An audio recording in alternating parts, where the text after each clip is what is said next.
que siempre se ha dicho lo siguiente, ¿no?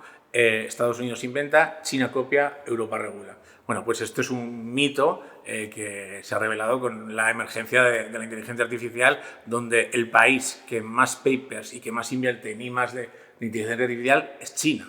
China probablemente gane la batalla de inteligencia artificial desde mi punto de vista, a pesar de que el monopolio de los chips los tiene Nvidia, pero con el levantamiento de aranceles, si tú trabajas día a día con aplicaciones, sabes que las aplicaciones chinas son más potentes, más baratas y más eficientes en el campo en el que yo me muevo, que es el campo audiovisual.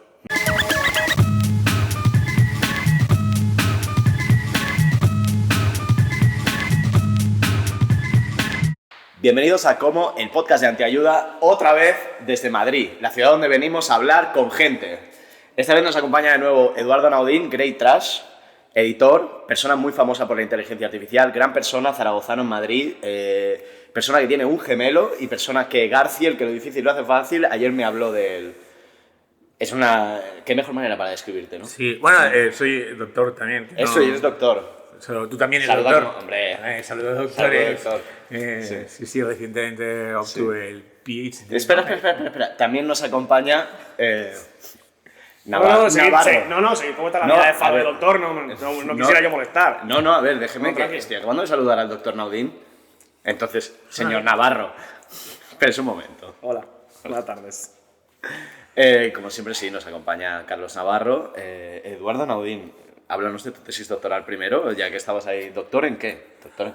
Bueno, era una tesis de semiótica en el que se analizaban los discursos publicitarios de las entidades financieras durante la crisis y se establecía una serie de paralelismos con otras crisis y cómo cambia, en términos cuantitativos, el mensaje de las entidades publicitarias cuando hay una crisis que a veces provocan ellos y que a veces, como es en este caso, es ajena a ellos, ¿no? Es básicamente pues eso, establecer una comparativa con otras crisis si efectivamente hay una serie de elementos fronterizos o comunes entre crisis similares como la de 2008 o si cambian en algún punto el mensaje. Y básicamente era eso, era utilizar el análisis reimensiano para hacer un análisis semiótico narrativo de cada uno de los anuncios que sacaron durante aquella época fragmentada en 4 periodos concretos, que es la época pre-COVID, durante el COVID, la etapa durante el COVID, pero donde ya empieza a haber menos restricciones, y la etapa post-COVID, que vuelven a hacer la publicidad convencional que hacían hasta antes. Bueno, la tesis se publicó hace ya unos meses y obtuve cum laude y estoy esperando a que me den el premio extraordinario porque creo que lo merece. No, es broma. Doctor Naudín, muchas gracias. Se nota que es usted publicista porque no hemos entendido nada, pero hemos estado muy a gusto escuchándole. Sí, no es un tema especialmente divertido, pero bueno, surgió durante el COVID y me parecía interesante tratarlo, a mi tutor también, y fuimos para adelante. Y además hay que hacer fondo siempre. Las universidades necesitan fondo documental, en plan. Total. Echando papers ahí. Muy bien, pero bueno, tú querías hablar con nosotros, nos contactaste hace un mes, en plan, tengo que hablar con vosotros, tenemos que hablar de la IA, de los vendemotos, de la banca, de todo eso, de que estoy muy quemado y quiero rajar. Puedes rajar hasta donde quieras, ya sabes que no estás obligado a rajar aquí, en tu podcast de confianza, en este podcast que patrocina quizá la gente más guay de este país. Por eso, si eres guay, no te olvides de patrocinarnos. Ah, vale, pensaba que era un patrocinador externo, estás hablando del Patreon. Vale. Estás hablando del Patreon. Vale, gracias. Entonces, ¿por dónde podemos empezar? ¿Tienes alguna pregunta para dispararle a Doctor Naudín? Es que no sé si son preguntas, porque ya sabes que yo soy prácticamente neurudita, claro. Odio la inteligencia artificial y prácticamente cualquier tipo de ordenador, entonces no hay preguntas, solo odio. Vale. No es una pregunta, es un comentario. No es una pregunta, es una reflexión. Empezamos bien. Sí. No te asustes, hombre, que broma. Pero lo entiendo, lo entiendo. O sea, yo entiendo que hay dos formas de plantearse esta movida, que es una es ser un boomerardo que flipas y decirle, hazme una foto del perro con Ábalos en un puticlub. Me da culpa. Vale, y la otra es usarlo como una herramienta artística y toquetear y trastear fuerte para sacar algo Y el resultado ya será mejor o peor, eso ya depende. Sí. Pero hay una intención artística de uso como herramienta. Hazme una foto de Pedro Sánchez con pero muy Ábalos, sí, pero muy total. Pero, ¿no? Sí. O sea, a ver, yo creo que la división esta que estableció Humberto Eco hace ya algún tiempo sobre la percepción de la tecnología por parte de sus usuarios entre apocalípticos e integrados, sí. Se puede aplicar aquí perfectamente, ¿no? Hay una serie de gente que son neoluditas que creen que están en contra de la inteligencia artificial por una serie de cuestiones que en parte son discutibles y otras son entendibles. Y luego hay una serie de personas que son absolutamente abiertos y que quieren la inteligencia artificial del modo que sea, como sea, que sea general y que lo invada todo. Yo creo que hay que encontrar un punto intermedio. Vamos a hablar de culturas. Ayer veía un gráfico que señalaba que entre los 3 polos culturales hoy en día, podemos decir el anglosajón, el europeo y el asiático. Sí. Los asiáticos son los que están más ilusionados por la inteligencia artificial, los europeos son los que están más entre medio y los anglosajones son los que están más asustados. Curioso. Sí. También es verdad que para informarme al respectivo de la IA, como no puedo ir a la biblioteca a buscar cosas de IA, tuve que usar la propia el IA, endemoniado ordenador. Claro. Tuve que usar el endemoniado ordenador. No, estuve mirando y sí que es verdad que hay mucho artículo en el Washington Post, en New York Times, no sé qué, que hablan mucho de cómo grupos de chalaitos de extrema derecha están usando la IA para mover discurso o sea, hacer como mucho contenido muy rápido sobre sus chaladuras, y eso preocupa. A ver, preocupa fuerte. Porque como de repente, porque se ve. Pero bueno, quiero decir, al final no deja de ser una herramienta para que un grupo concreto de gente haga eso, igual que los antagónicos claro. pueden hacer lo mismo. Pero lo que tú decías de esa división, ¿no? Es muy interesante porque siempre se ha dicho lo siguiente, ¿no? Estados Unidos inventa, China copia, Europa regula. Bueno, pues esto es un mito que se ha revelado con la emergencia de la inteligencia artificial, donde el país que más papers y que más invierte en I+D de inteligencia artificial es China. China probablemente gane la batalla de la inteligencia artificial desde mi punto de vista, a pesar de que el monopolio de los chips los tiene Nvidia, pero con el levantamiento de aranceles, si tú trabajas día a día con aplicaciones, sabes que las aplicaciones chinas son más potentes, más baratas y más eficientes en el campo en el que yo me muevo, que es el campo audiovisual, ¿vale? En otros campos de razonamiento, de estadísticas, de creación de código y tal, ahí no me meto porque lo desconozco. Si DeepSeek es más potente que ChatGPT, yo intuyo que ChatGPT OpenAI es más potente y bueno, luego también está Gemini, que Google también tiene una posición privilegiada, ¿no? La aplicación de vídeo que tiene es alucinante, pero también tiene algunas limitaciones, pero VO2 es increíble. Yo creo que el aprendimiento de la IA lo que da a entender es cuál ha sido el posicionamiento estratégico de los distintos polos nacionales durante los últimos 20-25 años. Sencillamente, las grandes naciones están recogiendo los frutos de donde invirtieron y los chinos están ganando esa carrera por pura demografía, porque tienen universidades mejores y son quien ha sacado más estudiantes. Otra gente de la que no se habla es de los rusos y la escuela rusa, porque detrás de OpenAI están los Saskaver y todos estos que son todos rusos. Entonces, yo creo que es un planteamiento importante. Muchas veces hemos hablado de educación, muchas veces de lo atrás que se ha ido quedando Europa con la falta de exigencia en sus programas educativos. Total. Y eso está viendo. Tú sencillamente no tienes los suficientes científicos de datos para generar modelos de inteligencia artificial. Efectivamente, sí. O sea, es imposible, perdona que te corte, pero es imposible hablar de inteligencia artificial sin hablar de geopolítica, ¿no? Y en este caso, Europa es un país irrelevante o periférico, y sobre todo cuando ves cuáles son las industrias más potentes, o sea, las empresas más potentes de inteligencia artificial, tú ves el listado de las 20 primeras y no hay una europea. Sí, está Mistral. Está Mistral y ya está. Pero Mistral te habla de la diferencia de Francia con respecto al resto de Europa y la escuela francesa y la potencia que tiene la universidad francesa y la de matemáticos que ha generado, porque la banca americana siempre ha estado llena de franceses. Y eso te habla directamente. Sí, ¿cuántos matemáticos sacas? ¿Cuántas empresas puedes tú generar de inteligencia artificial? Entonces, hay ciertas carreras que no se ganan con dinero ya. Claro. Que quedas descartado sencillamente por falta de recursos humanos. Efectivamente, sí. A ver, el tema es que en Europa en los últimos años creo que ha habido un exceso de regulación y de, no sé, demasiada burocracia para ciertos temas. Hombre, es Europa. Y claro, es un poco su personalidad. y entonces, Claro, que por ejemplo se presente una cosa, no sé, como el iPhone, creo que es el último, el 16, ¿no? Y que exista el riesgo, y de hecho es un riesgo que se ha hecho realidad, que no se puede utilizar Apple Intelligence independientemente de cómo es esa inteligencia artificial, que no es muy buena. Pero bueno, por lo visto no es muy buena. Es un poco pocha, ¿no? Pero bueno. Pero tú te compras el iPhone 16 y no puedes tener esto. O sea, quiero decir, no puedes tener esa inteligencia artificial. VO2 no podemos tenerlo en Europa, en España. ¿Por qué no puedo tener VO2? Si además es de Google, es una empresa, no sé. En cambio, sí podemos tener otras cosas que a lo mejor son más oscuras, ¿no? Porque es tecnología militar. Y eso no hay que olvidarlo. Y el mundo se está desvelando como un mundo cada vez más separado y más violento. Ya, claro, eso también es verdad. O sea, mucho hincapié en la IA sí. creativa y creativa, ¿sabes? Sí.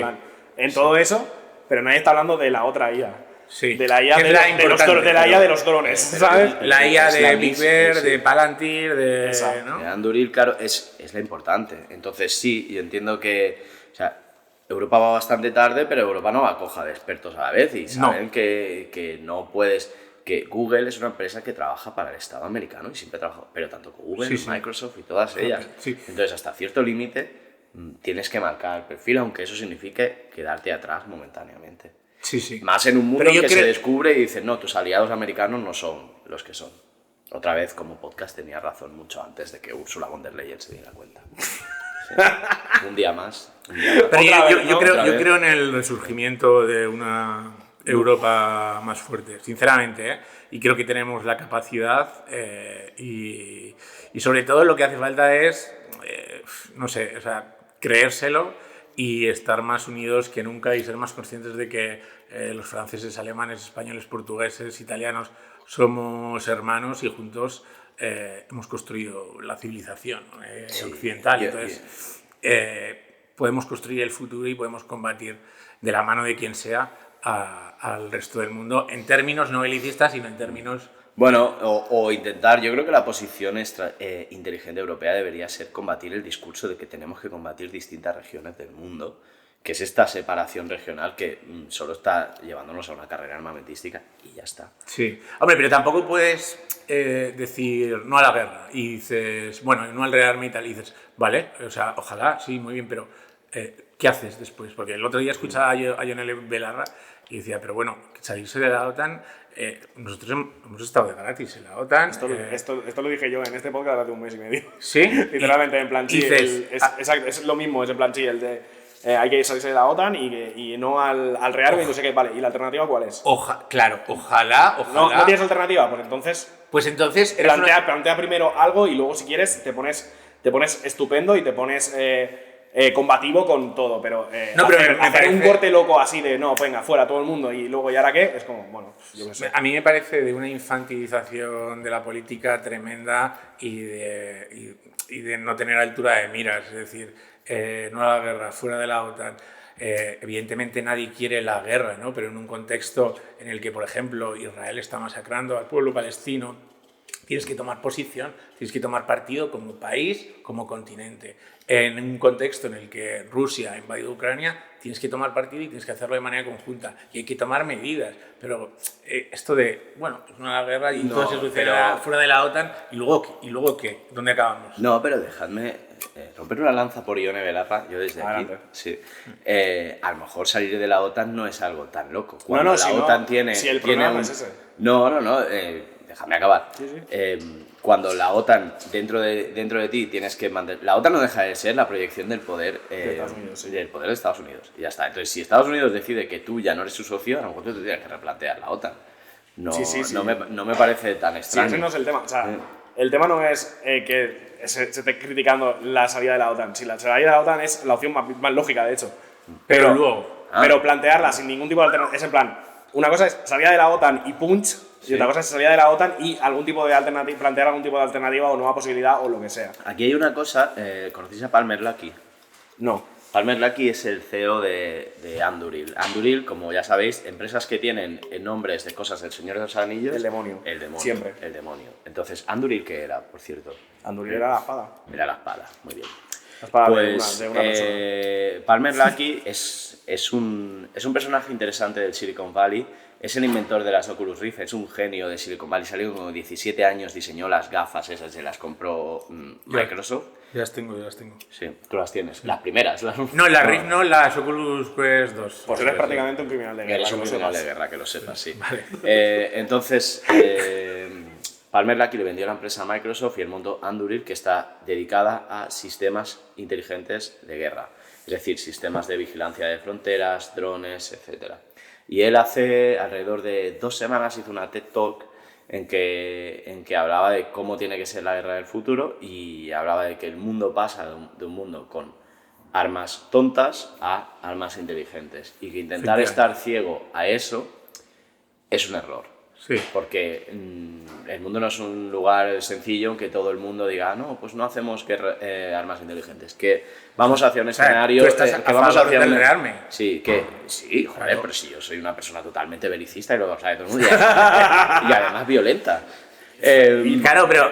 No, pero que hay que perseguirlo para llegar al concepto este del deterrence, que es de la... ayúdame a traducirlo, antes más idea. Tío, ¿cómo se me ha ido de la cabeza? Bueno, que es esto que intentar que todo el mundo estamos tan armados... Disuasión. Es la disuasión. Sí. Es como con la bueno, bomba a ver, lo que nuclear. mantuvo Es en como con la paz... bomba nuclear, Claro, la sí. Guerra Fría se mantuvo en paz porque tenían los dos bloques armas nucleares. Bueno, sí, pero, y pero entre estuvo, medias... pero estuvo al límite muchas veces también. Entonces, Sí, la crisis de los misiles y tal, claro, pero... es que esto ya es mi ámbito. Ya. Esto ya es mi ámbito historiador. El modelo disuasorio de escalada armamentística es muy peligroso porque tú no sabes el momento en el que va a patinar eso. Entonces, basar la estabilidad en un rearme constante en oposición a otro bloque, país, no sé qué, No ha ido mal, no ha ido mal. provoca una escalada de tensión. Siempre. Y esa tensión a lo mejor un día peta. Y cuando peta te vas a tomar por el culo. Ya, por Entonces, ahora no ha ese es pasado. el modelo de mantener la paz. Bueno, no. a lo mejor Ya. puede buscar otro. Bueno, puedes buscar otro, pero qué casualidad que siempre los que van a la guerra son los hijos de los pobres y No, los que si los no, mandan no son va a ir, claro. los ricos. Eso es así. Sí. Entonces, ante esa situación, yo creo que la alternativa es bueno, que países pequeñitos, soberanos, puedan defenderse con, bueno, simplemente tener armas nucleares para no ser invadidos. Yo A qué lo sé. mejor la alternativa es... Corea del Norte es un ejemplo de que si no tuviera armas nucleares, pues no existiría ese Este es país. un regalo que nos ha traído. Pero bueno, yo no soy partidario, evidentemente, de Corea del Norte. Yo totalmente sí, y además lo que quiero añadir a este argumento es que estamos comparando guerras de armas de destrucción masiva, donde lo que se discutía era la vida o la muerte de toda la humanidad, con armas de esta palabra que me encanta, que es guerra mosaico, que son mini armas, que el problema de las mismas es que se pueden girar contra la población de los países que pretenden defender, que ese es el problema de las... Robocop. El Robocop. Entonces, ¿qué estamos encontrando? Que empresas como Anduril, como Palantir, en cuanto la política va a patrir, peor chiste del mundo, perdonadme. Sí, la verdad. Sí. En cuanto hay un giro político, son empresas que hacen negocio con el Estado, por lo tanto, apoyan cualquier tipo de ideología del Estado. Entonces sale el CEO de Palantir y dice, bueno, es que esto de lo woke ya... ir cortando. Literal, pero ¿no? En hace plan- 5 años Palantir estaba para defender los valores de la democracia americana y la libertad y no sé qué. Ese es el peligro. Tú estás subcontratando a entes externos la protección del país, pero con un tipo de armas que son microarmas Sí. y cuya inteligencia la programa el que está en el poder. Y Sí. eso es peligrosísimo. Que también Por mucho tiene que un sesgo. salga Palmer Luckey, que es un personaje curioso, que sale siempre con una camisa hawaiana y unas chanclas, a hablar de muerte. Pero sigue siendo el demonio. A ver, yo prefiero que mueran robots a que mueran humanos. Eso es así. Y parece que la guerra del futuro, si es que la hay, va un poco por esa línea que comentas de drones y demás. Pero bueno, cambiando un poco de tema y recogiendo el testigo este del relato Logok, yo os formulo también una pregunta a vosotros. Si creéis que Logok, como ideología, ha muerto, está agonizando o al revés, está viviendo un Yo creo que ha muerto. Ha muerto porque ha muerto con el posmodernismo. Para mí la muerte del posmodernismo es el fenómeno woke y sobre todo el woke de derechas. Lo que estamos viviendo ahora es un movimiento populista de derechas que es como lo woke anglosajón del año 2018. Eso que acabas de decir no se dice nunca y es así, exactamente así. Es decir, desde la derecha radical de verdad siempre se critica los postulados woke. Yo soy muy crítico con los woke, pero precisamente porque no abordan las cuestiones materiales, ¿no? Y siempre abordan temas identitarios, ¿no? La inmigración, la identidad del LGTBI y tal. Y dices, pero bueno, Roberto Vaquero, si tú estás todo el día hablando de esto, o sea, quiero decir, si tu discurso o tu programa político es esto, no hablas absolutamente nada de vivienda, no hablas de salario mínimo, no hablas de nada. De hecho, el woke, en el fondo, eres tú, porque eres tú el que asume esas políticas identitarias y demás. Es que es eso, yo por eso llevo un tiempo hablando de un podcast que se llama Deep Talks, Deep Talks Cultural Theology with Paul Anleiner. Y este tío de lo que habla es que el posmodernismo ha llegado a su fin porque el posmodernismo tiene un problema. Su base es la deconstrucción. Empezó con la arquitectura, con la deconstrucción de la forma, luego con el mayo vamos a levantar las piedras y bajo está la playa, todo eso. Pero que es solo la crítica, es también la crítica, se entiende por qué nace al final. O sea, el programa moderno muere con el Holocausto, cuando la industrialización lleva a la industrialización de la muerte. Entonces la crítica aparece con los movimientos decoloniales de somos pueblos soberanos, queremos romper los lazos con las... etcétera, ¿no? Sí. Entonces el programa del posmodernismo, la deconstrucción de campos, hasta que llegamos allá a nuestra década, en que se habla de la deconstrucción de la familia, el género, la ciencia, la opinión, etcétera. Sobre todo la instancia, o sea, las instancias médicas como instancias de poder represivo. O sea, Foucault pone el foco ahí, ¿no? Un poco. Sí, pero con eso ves que de Foucault, cuando teoriza esto a lo woke de nuestra década pasada, pues pasan un montón de años como cualquier movimiento de pensamiento.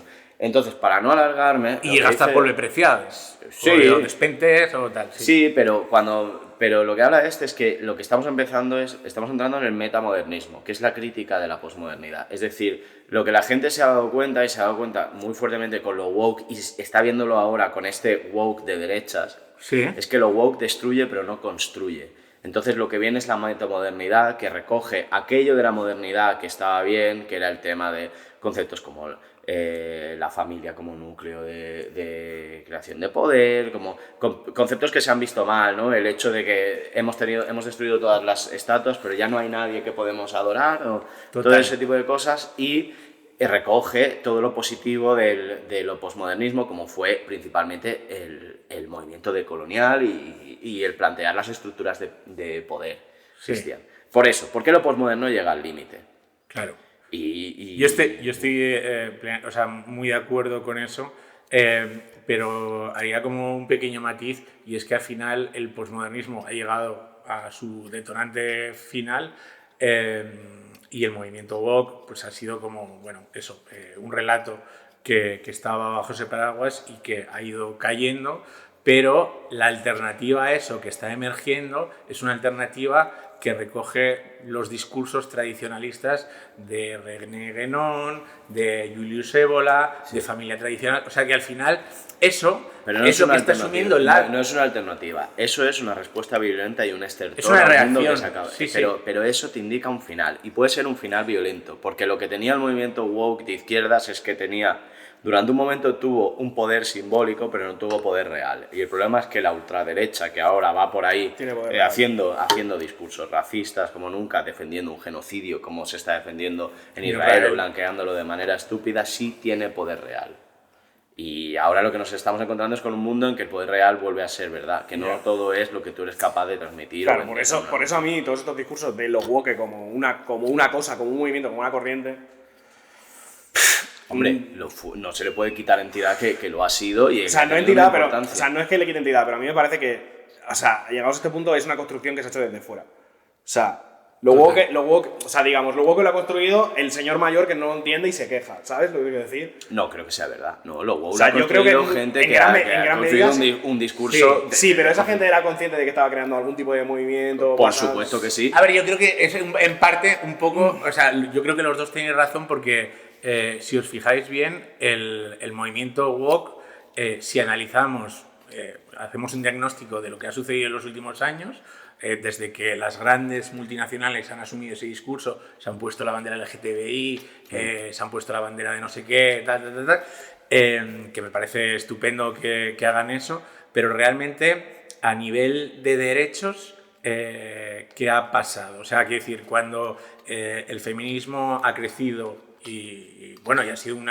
movimiento muy potente, los derechos de los trabajadores han quedado diluidos, es decir, en los últimos años hemos perdido el acceso a la vivienda, hemos perdido el derecho a poder formar una familia y es normal que emerjan estos discursos en paquete, ¿no? Con un dogma muy claro, tradicionalista, de no, la familia es lo primero, que evidentemente hay que hacer la crítica, eso también. Pero ya estamos en un mundo de la familia es lo primero porque cuando cuesta formar una familia, lo que a ti te dicen es defiende la tuya. Claro, pero y es un tema que le den por culo. Entonces eso es el típico deja de soñar. Es un tema material. No sueñes. Claro, es un tema material que luego el país te saca un artículo y te dice, no, es que lo que mola es tener 35 años y compartir piso en Malasaña. Y dices, molará para ti, joder. Yo creo del el famoso lo que mola es tal... Yo no he visto tantas veces ese artículo, se hizo una vez y se le ha dado un bombo. Porque fue infame. Fue infame.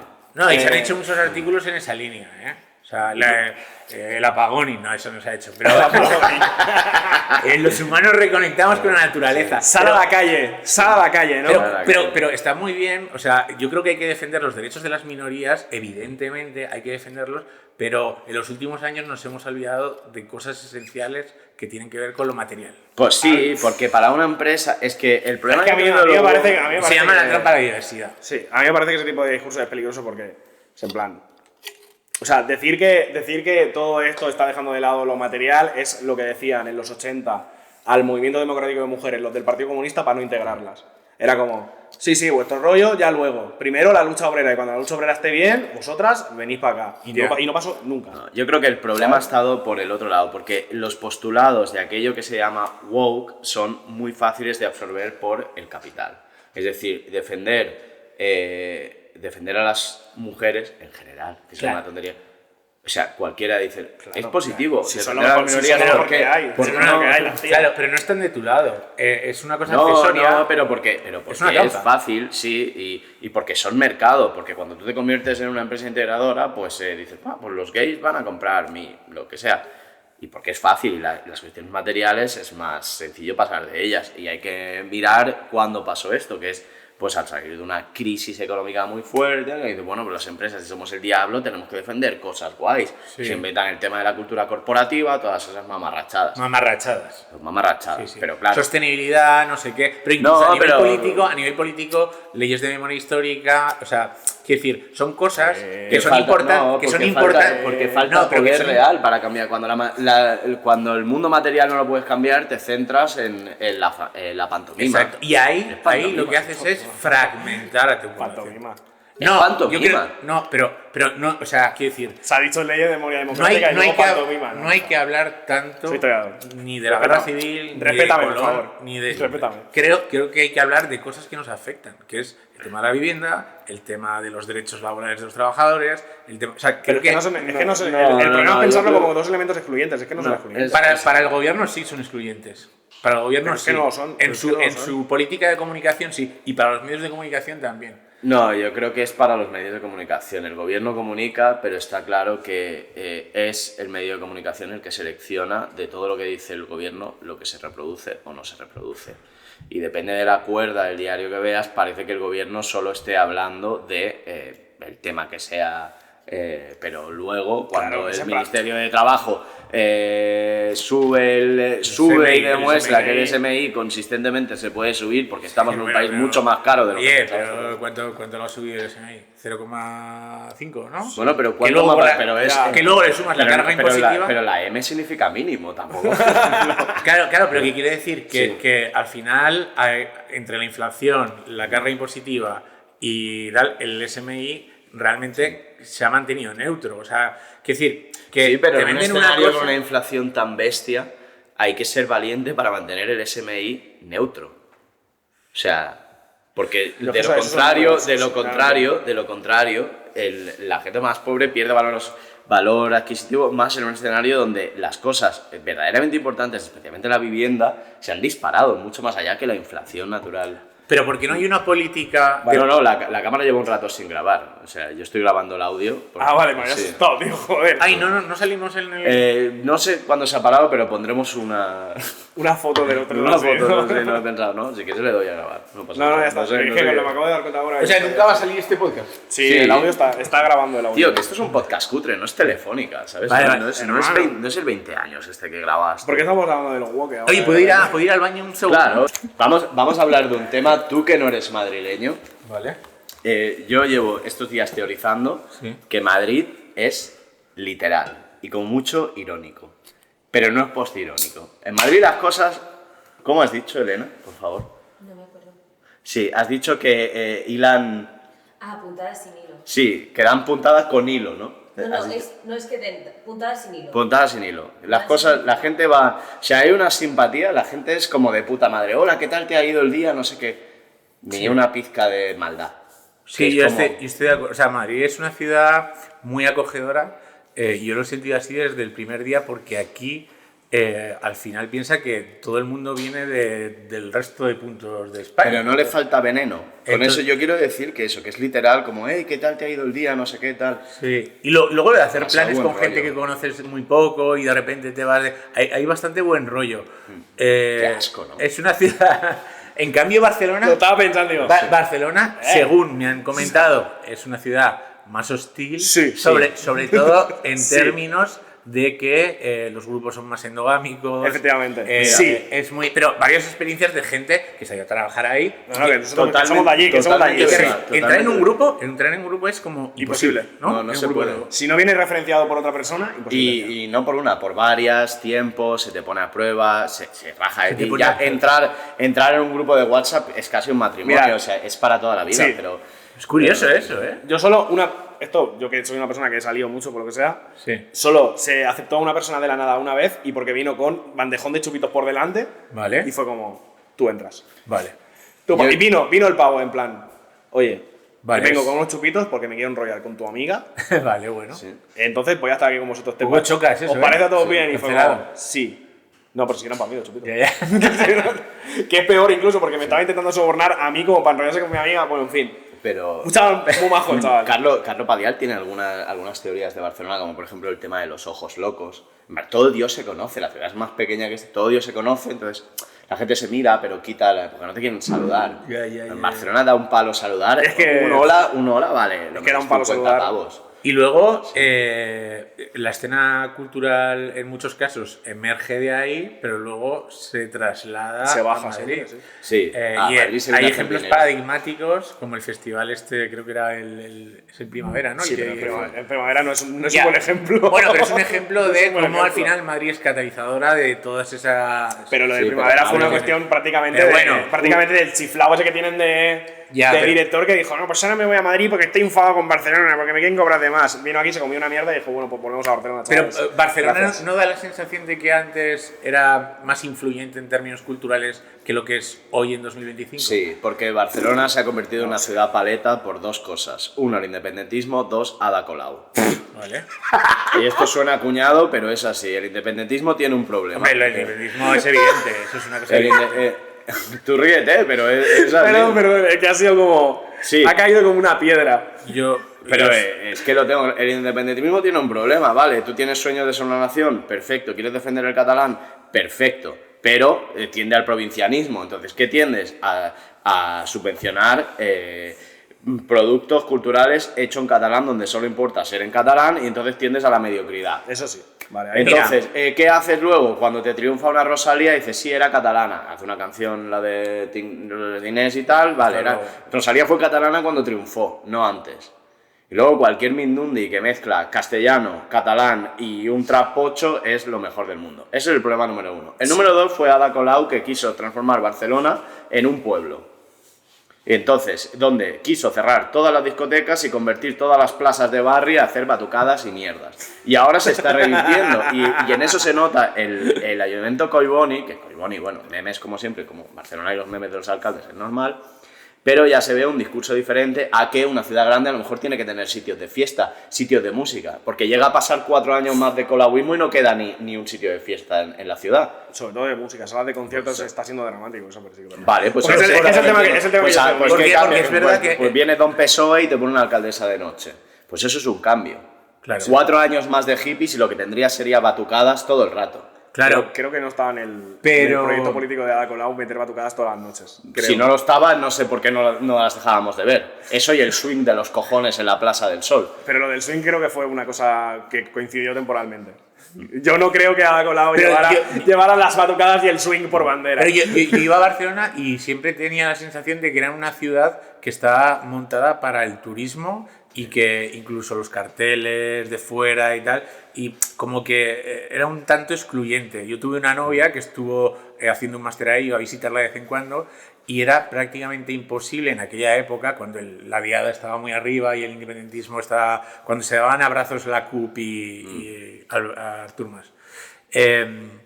Y era imposible localizar una obra de teatro que no estuviera en catalán. Y ella tenía que hacer una review y no las entendía, o sea, les entendía parcialmente. Yo creo que hay que defender la lengua catalana, vamos, porque es un tesoro, una lengua es un tesoro. Ahora bien, convertir en un dogma que solo tenga que ser en catalán, que todas las obras que reciban financiación tengan que ser en catalán.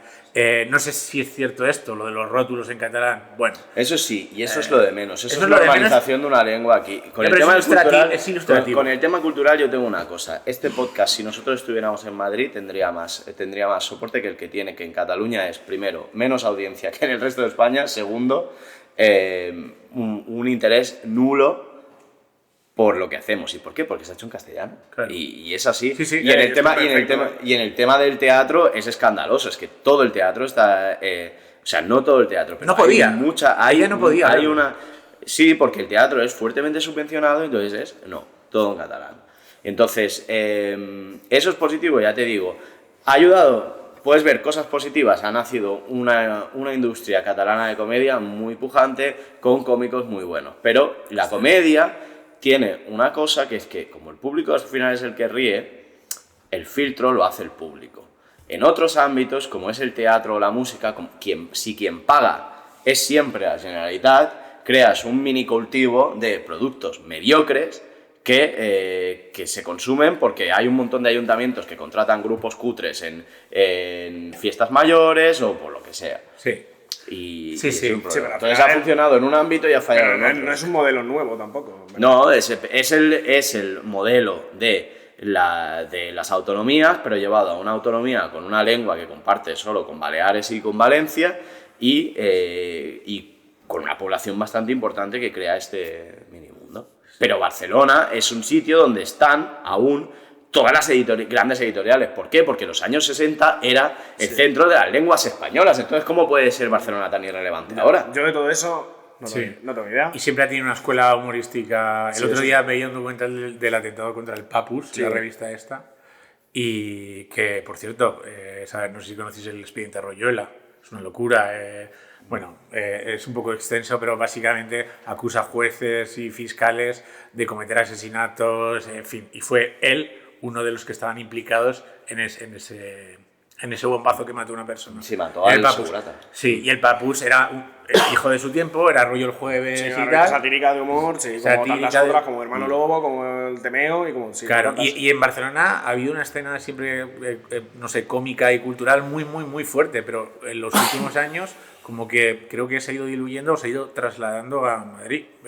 Probablemente el independentismo tenga algo de culpa. Sí, no quiero darle toda porque eso es muy cuñado, porque Gracias por llamarme cuñado. No, he sido yo. Pero yo no tengo... Yo self-defined as cuñado. No No preocupéis, somos cuñados los tres. Sí. No os preocupéis. En tanto no en pasa cuanto... nada. Cada sí. uno de nuestras cosas. Ya, yo soy ultra cuñado. Yo, en cierta manera, Sí, la verdad con que sí. orgullo, ¿no? Por la opinión. No, pero, la verdad que lo deberías. pero el turismo, que me lo he dejado, ha sido importantísimo. Porque, o sea, en Barcelona hay una temporada muy extensa en que no hay productos culturales porque todo se vuelca al turismo. La comedia es un ejemplo. A partir de mayo, porque ha llovido este año, pero ni opens ni leches. Los bares funcionan y los a tomar por culo. Nos vemos en octubre, no en septiembre. Nos vemos a finales de octubre cuando empieza a llover. Pero esto se lleva a todo, salas, etcétera, y una ciudad que se vuelve hostil para el que la vive. Luego tiene otra cosa que, comparado Barcelona con Madrid, Madrid está en medio de un páramo que obliga a... Esto lo cogí del tuitero Martínez y creo que tenía razón. El hecho de que Madrid está en medio de la nada y lo que haya más cerca sea una sierra a verás, Sí. hace que la gente se queda los fines de semana. Haya una vida aquí y eso hace que haya tanta cultura y que te pueda ganar la vida esto. Pero Barcelona tiene la bendición y la maldición de estar al lado del mar, al lado de la montaña, etc. Entonces solo hay un periodo realmente que es entre la temporada de playa y la temporada de esquí, Sí. donde realmente ves que hay más productos culturales, que es cuando la gente se queda. Si no, entre el turismo y que el catalán... Primero, el catalán le gusta mucho estar en su casa y el ocio que le gusta mucho es ir a un bar, liarse un cigarro drum y tomarse una estrellada. No es la persona más consumidora ni de cultura ni de hostias del mundo. Ni siquiera consume su playa de Barcelona. El turismo es positivo para la economía catalana, ¿no? O sea, pero es verdad que a lo mejor, Sí, pero sobre todo en los barrios no, periféricos, no. lo de Airbnb ha hecho mucho daño. Pero es el discurso de siempre. El turismo es positivo a nivel económico en un territorio. ¿Hasta qué punto? ¿Y hasta qué punto Pero ese es que- turismo no se da la vuelta y acaba siendo nocivo para el mismo territorio porque se descontrola y se desboca? Entonces, Ya.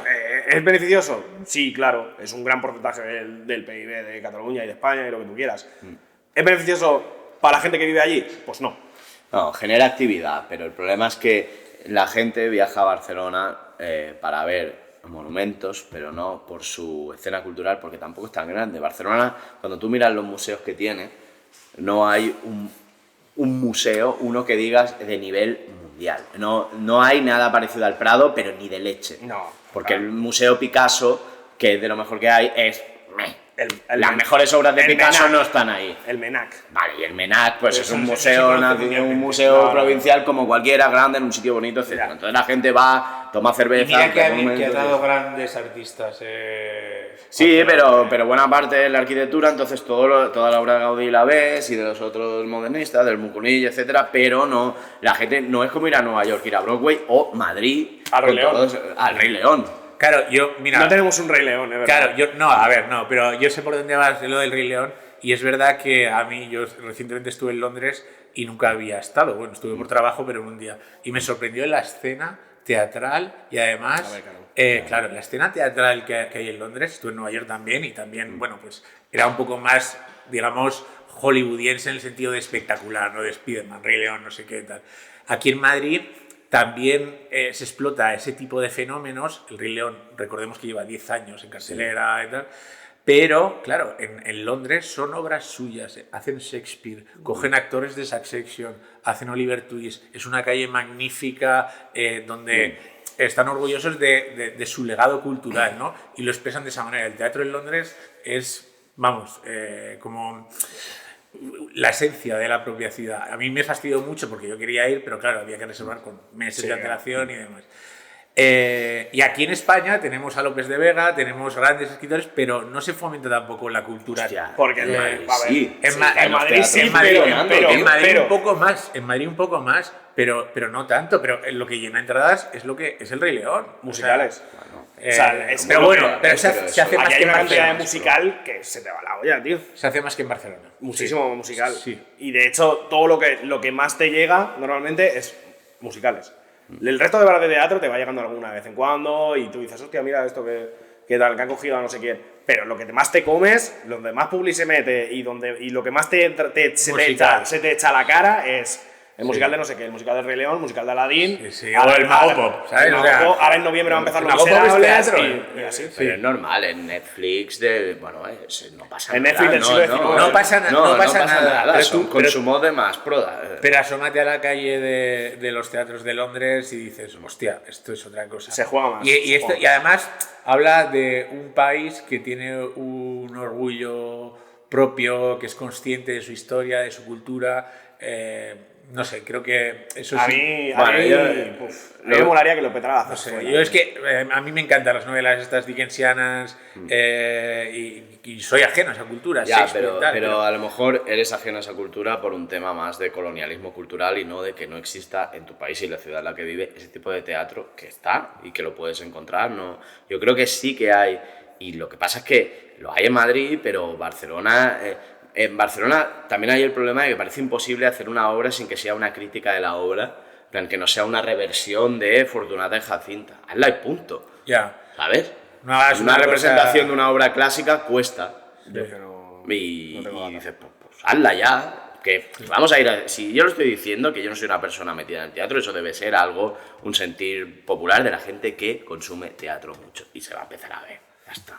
Sobre todo si ha habido un cambio en el poder un poco que ha sacado a tanto hippie de en medio. A mí- Insisto. A mí lo de las revisiones tampoco me molesta, ¿eh? O sea, quiero decir, ha habido mucha crítica con el tema este de Netflix, de que si la sirenita negra, que si tal, pero luego lo piensas y dices, pero Hermano, si esto ha pasado toda la vida. Claro, Quiero decir, ¿cómo hemos consumido nosotros los cuentos de los hermanos Grimm?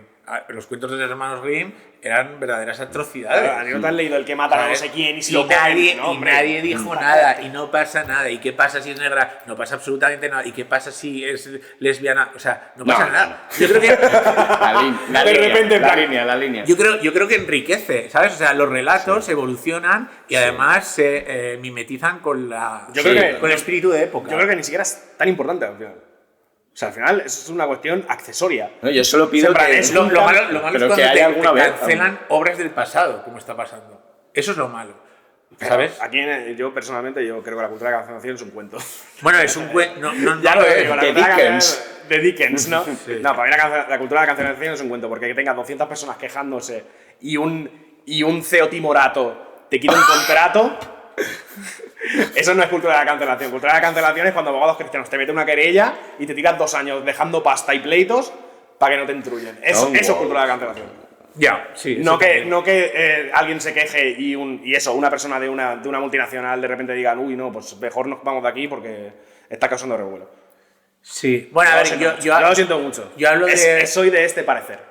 de revisionar películas antiguas, juzgarlas con la mirada de 2025 y eliminarlas de tu plataforma porque teóricamente son racistas y tal.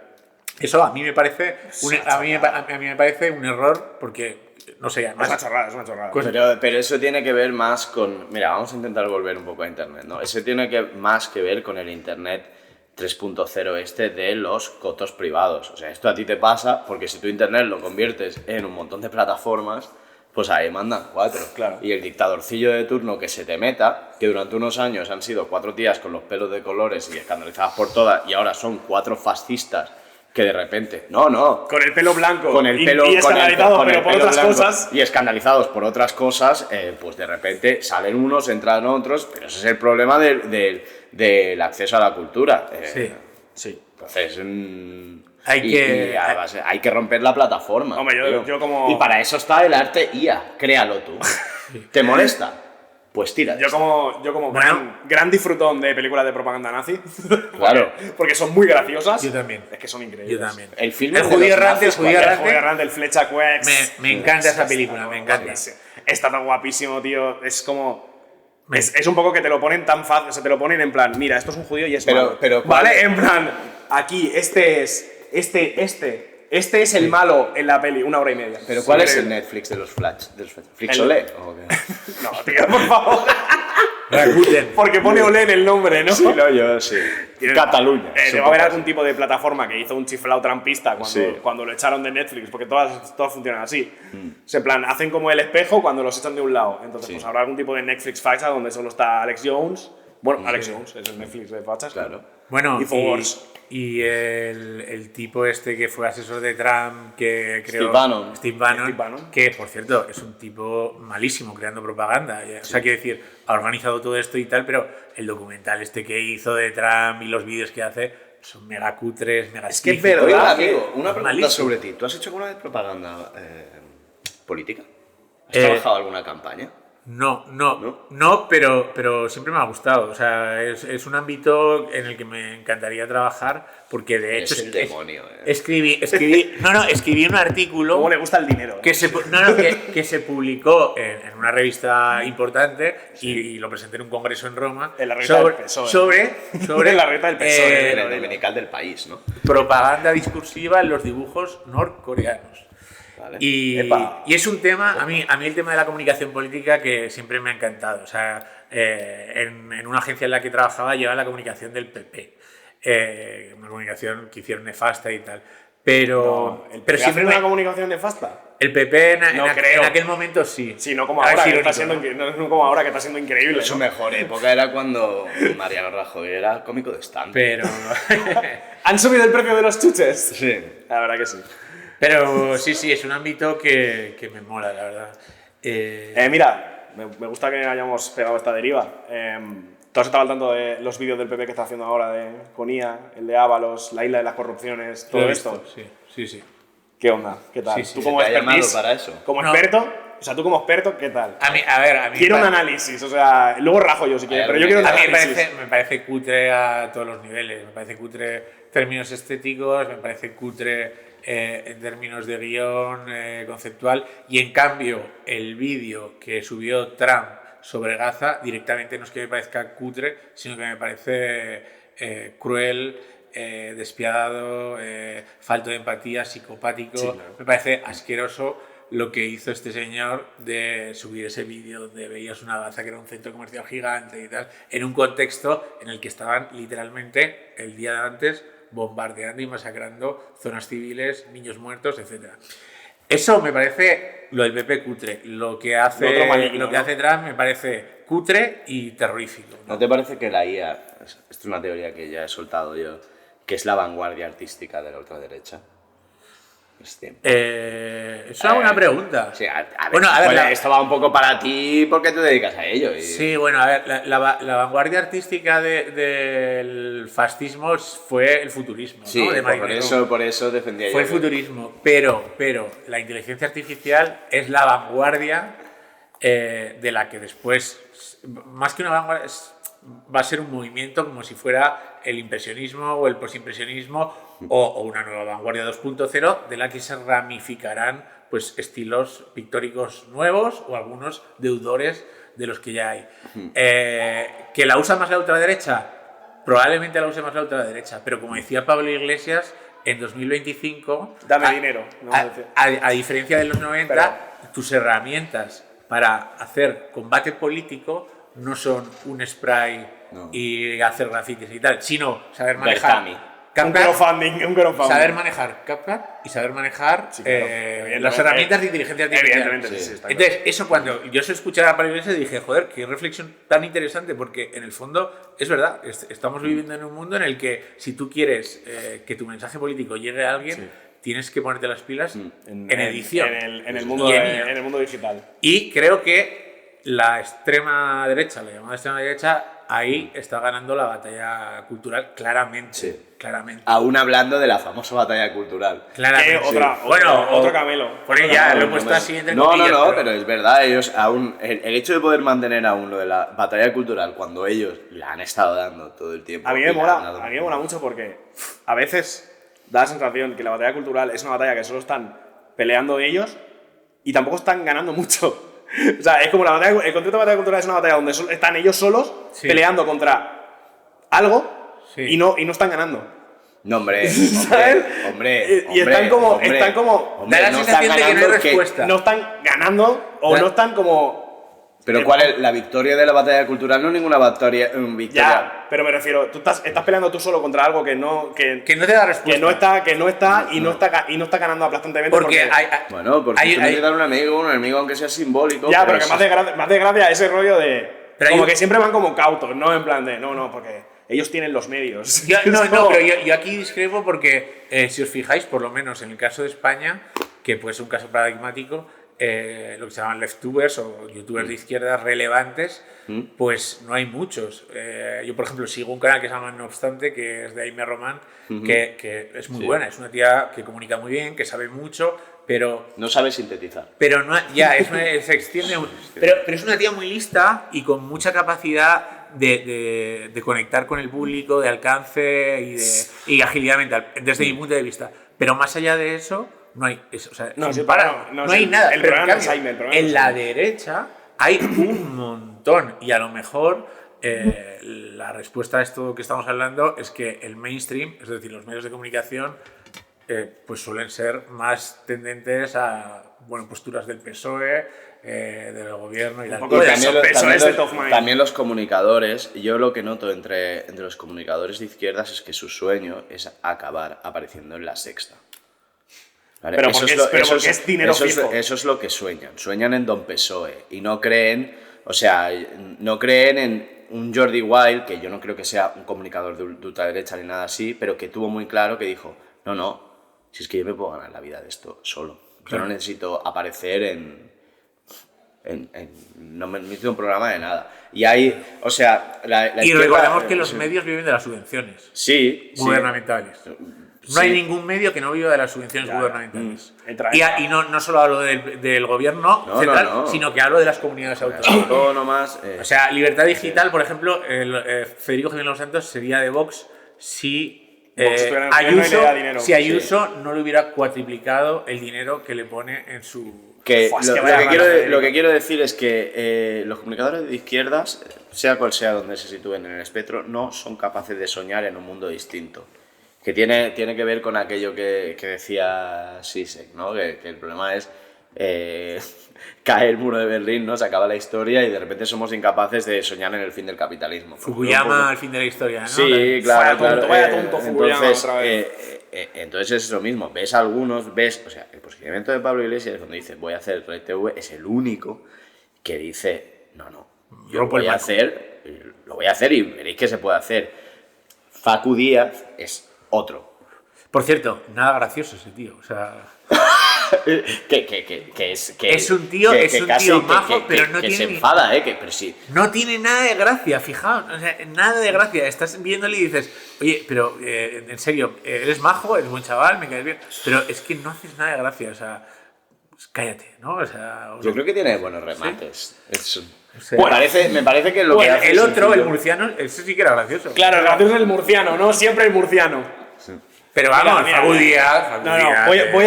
Voy a declinar esto. No, porque nos vamos a pegar al final. Nos vamos a pegar al final y no quiero. Yo creo que... No es gracioso. Por favor, basta. Basta ya. No. Pero bueno, perdón. No, se ha puesto nervioso porque él sí puede. ¿Tú eres muy admirador de Facu Díaz? Sí. Vale. Sí. La verdad que sí. Y por esto... Este capítulo no va a salir jamás, te voy a odiar. No pasa nada, está bien que alguien... Yo creo que es una persona que solo la critican Federico Jiménez Los Santos o algo así, ¿no? Que tú digas, no me gusta porque me parece... Pero no, está bien. Yo no critico el contenido, ¿eh? Yo puedo estar de acuerdo en partes del contenido, pero que no me hace gracia. O sea, es una cosa personal mía. No le encuentro... Los chistes me parecen manidos, no me parece un tío ingenioso. A mí me suenan un poco... me suenan un poco al intermedio. A la misma vez te digo que yo pongo en valor eso, es Facu Díaz en su subterráneo y dice, ¿voy a volver a hacer esto? Además de los shows que hago y me gano muy bien la vida y lleno Vista Alegres, que es la medida, es el Sistema Internacional de Madrid. Los WeThings y los Vista Alegres. Sí, o sea, ¿Hay Vista Alegres ese tío? Es que es una vergüenza. Sí, hay un mundo. Mira, es que me flipa. Es que es una vergüenza, tío. Vives ajeno al mundo. Vives ajeno a la realidad. Sí, o sea, sí, son muy sal de la IA y sal a la calle. El problema es, yo qué sé, otros que es como, por favor, dame mis 5 minutos en La Sexta para que yo pueda estar al lado de Ferreras. Hombre. Sí. Pavila, si te está escuchando más gente a ti en tu canal, ¿eres tonto? O sea, Sí, también es verdad que... O sea, volviendo a... Después de esta falta increíble de la que me estoy intentando recuperar... Te lo puede perder... O sea, yo creo que Facu Díaz está preparado para que le critiquen. Que no. Y no lo has dicho. Entiendo. A mí hay mucha gente que no me hace gracia, tío. Ya está. Por ejemplo. Ya está, no te pongas ¿Te imaginas? tío. Por ejemplo. Por ejemplo. Mira, Miguel Maldonado. ¿Te imaginas? Una lista aquí de 10 páginas. Miguel Maldonado es un tío gracioso. Hombre, el Maltorre es bien gracioso. Me hace mucha gracia. No, pero volviendo al tema. También es verdad. O sea, varias cosas aquí. Porque esto tema fachas de YouTube es un poco mi rollo. Es un poco mi rollo. Sí. Entonces, yo sí que considero que los youtubers de izquierda llegaron muy tarde. Porque cuando empezó a salir los Alan Barrosos de turno, Infoblogger y toda esta peña ya estaba enchufadísima y metiendo billetes. Y entonces simplemente lo que pareció fue que era un movimiento espejo, ¿sabes? Es en plan. Y entonces, aparte de que ellos mismos no se lo creen, el mismo hecho de que Alan Barroso haga 14 clips cada día, es lo único que parece desde fuera es una copia de Infoblogger que lleva 4 años haciendo 14 clips cada día. Sí. Y entonces, lo primero que te pasa a ti como persona progresista, PSOE, State of Mind, Sí. lo primero que piensas es, este es el camino para combatir este tipo de discurso. Ya, Y copiar el normalmente, formato. exacto, y normalmente la conclusión suele ser, no. Ya, pero mira dónde ha acabado Alan Barroso. Ya. ¿Sabes? Alan Barroso ha acabado en un programa de televisión de tertuliano. O sea, Alan Barroso ya no es un youtuber, ni un que opinion líder, ni nada. O sea, quiero decir que al final, digamos que el devenir natural de este tipo de youtubers de izquierdas es terminar en la televisión. Y es probablemente por eso, porque acaban... porque YouTube está plagado de youtubers con éxito de extrema derecha y no hay casi ninguno de extrema izquierda. Porque los de extrema izquierda están en los más media financiados en muchos casos. Claro, pero evidentemente, pero si los de derecha podían entrar en la tele, lo harían, porque ¿cuántos están paseándose ahora y lo hicieron. por el nazi del misterio?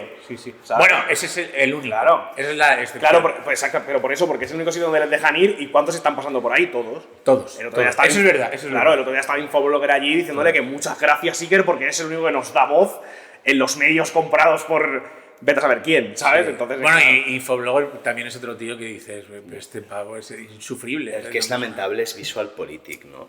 Y... sí. Pues mira, a mí Oli Fonseca me gusta, Fonseca es la cosa más Claro, subnormal que yo he visto en mi vida, Fonseca, hermano. claro, si a él lo has metido en un problema con lo de Facu Díaz, ahora yo me meto con Fonseca, que Exacto. son los que saben, porque soy del mismo gremio. A mí me mola el rollo de que vive en la República Checa y tiene como a 7 personas haciendo vídeos como churros. Venga, vamos a hablar del Imperio Romano otra vez. A mí me parece una cosa. Tiene A mí me parece una yo no cosa digo que sea gracioso ni... obscena. no, A mí me parece obsceno. yo creo que es una una gran capacidad empresa. analítica y sintética, comunicativa... O sea, que, no sé, a mí me mola. Ese sí que trabajaba en propaganda del PP. A Sí, mí me ese gustó, está en el me gustó gabinete, está en el muchísimo escuchar la entrevista que le hizo. Está en el gabinete. Creo que fue Jordi Wild. Y esa merece mucho la pena. Sí. Sí. Y Alvis estuvo en el gabinete de comunicación de Ciudadanos. Se nota el éxito de un Buah, Y te voy a decir más. La Al que mano... se trabajaba Patón y cantó directamente. ¿Ah, sí? Para tú ni cantó. Hostia. Desbloqueado. La mano derecha de Santi Abascal hoy en día Estaba siempre en es lo alto. Kiko Méndez Monasterio. Kiko Méndez Monasterio. Kiko Méndez Monasterio, ¿sabéis de quién era la mano derecha a finales de los 80? El demonio directamente. Inestrillas. Inestrillas, cuando formaba parte del partido AUN, ¿no? Que era un partido neofascista y tal. Hombre, Inestrillas, Claro, tío. y Kiko Méndez Monasterio, que es el ala que ahora maneja Está en Vox, Vox, sí. que son los Buxadés, la Falange bueno, auténtica y tal, son gente que viene de la extrema derecha pura y dura, del Frente de las Juventudes, de Fuerza Nueva. Bueno, Sí. hablan de que Vox está constituido por 5 o 6 familias nomás, que son todos primos, así, Kikos y...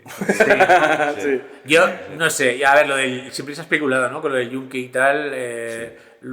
A mí me parece, no lo sé. Hay, eso no hay, lo sé. o sea, hay especulación porque no sabe nadie y dice, hola, soy del Yunque. Aquí tengo el carnet. Pero yo creo que Tengo el martillo. hay un par de sentencias ya de esta gente que pertenece a un grupo tal y esa gente luego está en Vox que aquí Ya. dan bastante. Bueno, de hecho, el nuevo líder del sindicato Solidaridad, sabéis quién es, ¿no? Es el ex líder del Movimiento Social Republicano. ¿Del MSR? Del MSR. Uno de los líderes. Sí, sí. Bueno, están imitando un poco el melonismo, ¿no? O sea, Es la increíble. melonidad. Yo pensaba que el del MSR se había jubilado hace 30 años. No. Yo no hablo del editor que es, no me acuerdo cómo se llamaba, sino de su mano derecha. El de ¿Vale? la librería Europa, ¿ves? No, No, es no es Librería Europa. está más- Es Jeopard. Vale. Llopart era el líder del MSR y Vale, sí. su segundo era este, que ahora ocupa un cargo de responsabilidad, pero que es el jefe del sindicato Solidaridad. Sí, claro. Por cierto, no olvidemos una cosa, que Madrid tiene la central del fascismo en el Santiago Bernabéu, pero los En el mejores palco, ¿no? fachas, sí, los mejores fachas han salido siempre de Barcelona. Es verdad. Los ultrafachas. Hombre, Librería Europa Sí. fue el CEDADE. Bueno, Y esto es un... Jordi Mota, por supuesto todo lo que vino con Pedro Varela, Pedro Varela. ¿Cómo se llamaba este? Yo tengo las memorias, que se llaman ultramemorias. Tío. Sé quién dices, pero no me acuerdo Que el tiene nombre. el pelo blanco, es Sí. bastante intelectual el tío, especialista en ébola, bueno. Es que además está guay porque... Historiador Tolkien. Farrerón, sí. Historiador Tolkien ahora. Después de después post-funkismo ya y un poco antes de que Franco amochara, el post-funk. el post-funk. Sí, bueno, lo de los italianos, ¿no? Y todo esto. Exacto. Pero de la CIA, los que vinieron aquí a matar. Yes. Pero es un poco después de eso.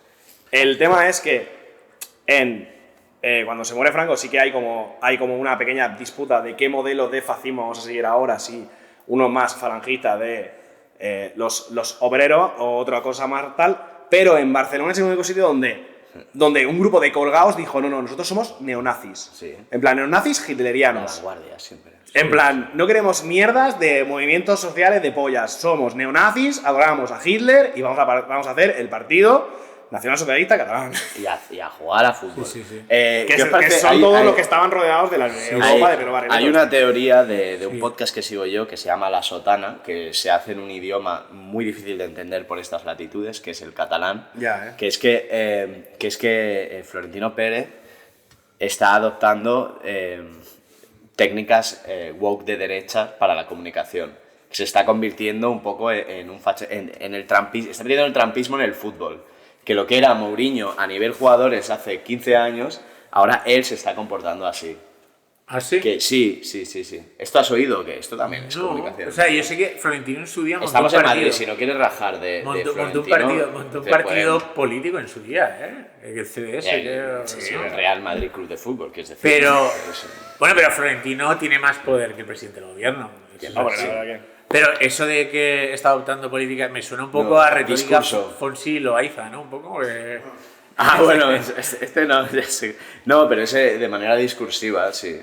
Pues no tengo ni idea, la verdad, no sé, no desconozco. Ya veremos. Pero Yo vamos, tampoco. en el palco del Real Madrid te puedes encontrar... Yo me imagino a veces Belcebú. Belcebú, el señor de las conservas Dani. ¿Qué más, gente? Sí. Mucho Sí. columnista del país. Mucho columnista. Bueno, Manuel Javois. Manuel Javois con la cara llena de semen. Manuel Javois va al palco del Madrid habitualmente. Hombre, claro, para escribir así esos versos que luego dice. Pero vamos, No, a mí no me cae mal. O sea, y es No, que- pero joder. yo me leí un par de libros suyos y no sé.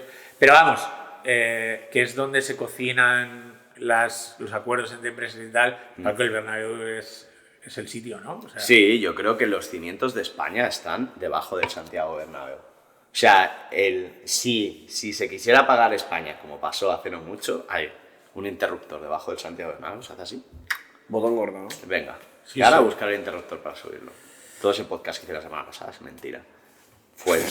Y de hecho, el Real Santiago Madrid... Bernabéu, no te olvides, catalán. ¿Era que Otra tal? vez. No Hombre, sabía. hombre. Pero el Real Madrid es el único reducto de liderazgo futbolístico europeo y mundial que no ha caído en manos de grandes jeques árabes, ¿no? O sea, y que sigue manteniéndolo este señor ancianito, con cierta epicidad y tal. Curioso eso, ¿eh? El día en que casque, chaval, lo No, van a vender, pero ya más sabes, rápido que quién le Rapidín, viene ¿eh? detrás. Viene el marroquí este que es forma también parte de ACS. Ah, no lo el que conocía. viene por detrás es un marroquí que lleva metido con él, es su socio. Y es jeque, en plan... No, bueno, pero tiene mucha pasta. solo es marroquí, pero esto es cámara. Es un marroquí como Hostia, si no fuera... sabía Sí, solo es marroquí. Pero ya veremos. En el chiringuito dolerá esto. Buah, Pedrerol así, ¿no? Seguimos. ¿Qué? ¿Un moro? Bueno. No, Pedrerol, si es un hombre bien plantado, le parece bien. ¿Qué insinuación acabas de hacer? O sea, está, ¿Qué insinuación acabas de hacer? Si fuera muy jovencito le parecería mejor. Vale, esa era la que quería yo. Bueno, por Esa era la que quería yo. según Villarejo, Pedrerol Por eso, era claro. asiduo visitante de las saunas del padre de Begoña Gómez. ¡Ah! Dios, ¿qué se está convirtiendo este podcast? O sea, Sí. Según Villarejo, yo no afirmo esto, yo no sé. Vale, Bueno, me dejas- pero un tío como tú, que se dedica a la IA, podría generar un vídeo. Podemos Podría volver a ponernos la a Villarejo aquí. ¿Podemos volver a la IA? Sí. Es que yo creo Bueno, que volver, hemos, venga, hemos venga. cuñadeado muy Sí, fuerte. creo. podemos volver a la IA para ir cerrando Sí, para ir y cerrando, para ir cerrando. la cuñadeada final. Vale, yo ahora estoy haciendo un curso de herramientas avanzadas para Vale. la preservación del patrimonio en el mundo digital. Ok. No se llama así, lo he inventado. Pero es básicamente eso, herramientas para patrimonio, para usos de patrimonio en el Internet. Ok. Entonces se habla de la inteligencia artificial dentro del ámbito museístico, por ejemplo. Sí. Entonces, cosas como reconstrucciones, etc, etc. ¿Qué onda con eso? Muy heavy. O sea, no. quiero Ya. No, no, a mí me parece estupendo porque, o sea, creo que estamos en una etapa todavía en la que la IA es una herramienta que nos facilita la vida. Es decir, y que nos ayuda a hacer ese tipo de cuestiones que yo desconozco, ¿no? Los matices y tal, pero parece ser... Claro, es que mi problemática está en los matices. Claro, pero quiero decir, te ayuda a, no sé, hacer cálculos que no podrías hacer o que tardarías muchísimo, hacer hojas de cálculo, hacer gráficas, hacer ese tipo de cosas, además de imágenes, y creo que ahí es muy útil. Estamos en la época de la IA 3.0, ¿vale? La IA generativa, y el siguiente paso, que en teoría será dentro de año y medio, es la IA general, que es la IA autoconsciente, cognitiva y demás. Y ahí dejará de ser una herramienta para ser un ente autónomo. A que tú le pides cosas. Claro.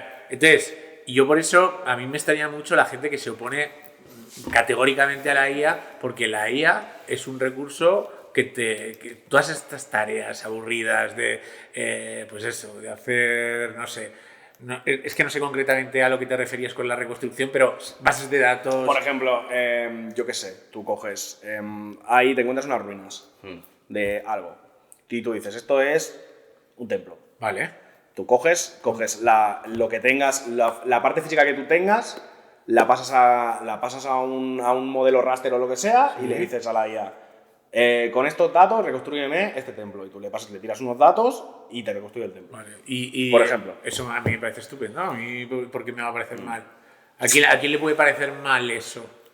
O sea, me parece mal, depende de cómo, porque si tú le tiras cero... O sea, el problema de ahora lo que pasa es que se hace así, pero tú no le das ningún tipo de contexto a la IA. Entonces tú le dices, hazme un templo romano. No, pero tú le puedes dar el contexto. Claro, tú pero le, el tú problema le de debes ahora- dar. O sea, quiere decir, tú si a la IA le das tonterías, te va a devolver tonterías. Sí, claro, eso. Pero si tú a la IA le das información y le Claro, enseñas pero- y tal... Pero la- el problema es que a lo que nos llega la gente que no estamos dentro del mundillo, lo que nos llega son que le está echando tonterías por un tubo. Ya. Entonces, de repente te encuentras en revistas Pero eso es tu pretendidamente responsabilidad. divulgativas, Sí.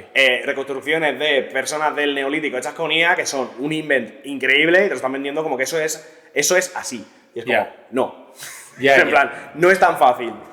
Hay referencias. No las has usado porque no te has salido los cojones. Pero se puede utilizar bien, se puede utilizar bien. Sí, claro. Se puede. De hecho, yo hace poco para la review, con una imagen, hice una reconstrucción de una imagen en 2D para que se haga 3D, el oso que os enseñé antes, y después se movía con naturalidad y tal. O sea, ese tipo de cosas de traer a la vida cosas planas, antiguas, creo que, no sé, que puede ser funcional. El tema es, el año que viene, o dentro de año y medio, va a haber un cambio muy drástico, Vale. que va a ser la IA general. Tú estás muy seguro de eso, ¿eh? Me lo voy a apuntar. yo- me lo voy a apuntar. yo estoy muy seguro. Año que viene Skynet. No, pero año que viene va a suceder algo aproximadamente, año y medio, 2 años, Skynet. no sé. Es inteligencia artificial general. Comprar- Y esto consiste en que es autoconsciente Comprar pilas. y entonces ahí decía, por ejemplo, Elon Musk, los humanos tendrán, incluso desde posiciones neoliberales, asumen ya la renta básica como una obligatoriedad, ¿no? A mí no me digan los más. Yo, Aunque sea bueno, aunque sea bueno. Pero el Mira, gran problema que tendremos los humanos es ¿por qué estamos aquí? O sea, ¿cuál es nuestro destino? ¿Cuál es nuestro propósito en la vida? Si hay un robot que lo hace mejor. Y aquí entra GTA 6, en mi teoría. Esto es mi teoría, ¿vale? yo, doctor Naudín, GTA quiero... 6. Espera, Aquí entra GTA 6, GTA por favor. Grande Theft Auto 6. viene. Grande Theft Auto 6. Está esperando. Grand Theft Auto 6 viene en un contexto en el que va a crear una economía cripto dentro de GTA 6, una red social dentro de GTA 6, y tú a lo mejor eres un pizzero en GTA 6 que vende pizzas o que crea armas o lo que sea. Hermano, esto era el Second Life. Sí. Sí, sí, Esto era el Second Life. sí, pero bien. Vale, pero vean pan guapo, ¿no? Pero bien, porque bien. yo me Pero parece- yo es lo que creo, es mi opinión, ¿eh? O sea, Ya. hay que decir, Yo creo que las empresas de inteligencia artificial se están encontrando con un problema, que es que la generación de sus modelos cada vez más avanzados les cuesta más dinero y no están ganando un duro. Y se están dando de hostias contra la realidad de la panoja. Y pues, están vendiendo ilusiones de inteligencia artificial general para que el dinero no deje de ir hacia el valor de sus acciones y hacia sus arcas para entrenar sus modelos, que es un poco una super pirámide que o llegan al milagro de la IA general esa pronto o va a haber un descalabro del carajo. ¿Por qué? A ver, Porque, mira, te no, voy a decir no. dónde están los límites, Kaiser. No. Te voy a decir dónde están los límites. Los límites están en la construcción de centros de datos, en la alimentación de energía de esos centros de datos y, sobre todo, en que ese es el generen problema. pasta. El tema de la sostenibilidad. Claro, o es un problema. sea, tú estás pidiendo, cada uno de esos modelos incrementales escalan por muchas veces el número de unidades de cómputo que necesitas. Sí. Entonces, la Sí, construcción de esos mismos centros de datos requiere de unos recursos que ya no es lo de los litros de agua, sino que a veces uno necesita un tiempo X para poner un centro de datos X más grande para calcular eso. Y ya se empieza a ver entre aquellas empresas que se han dedicado a invertir en centros de datos y en aquellas que se dedican al sector eléctrico y energético, que a lo mejor las previsiones que se habían hecho de necesidades de energía y de necesidades de centros de datos no eran tales. ¿Por qué? Por eso, porque el modelo de negocio no acaba de salir, porque a ti, GPT, te lo están regalando. A mí no, porque yo pago 200 euros al mes. Vale, y hasta tú, que pagas 200 euros, está palmando contigo la empresa que te ofrece eso.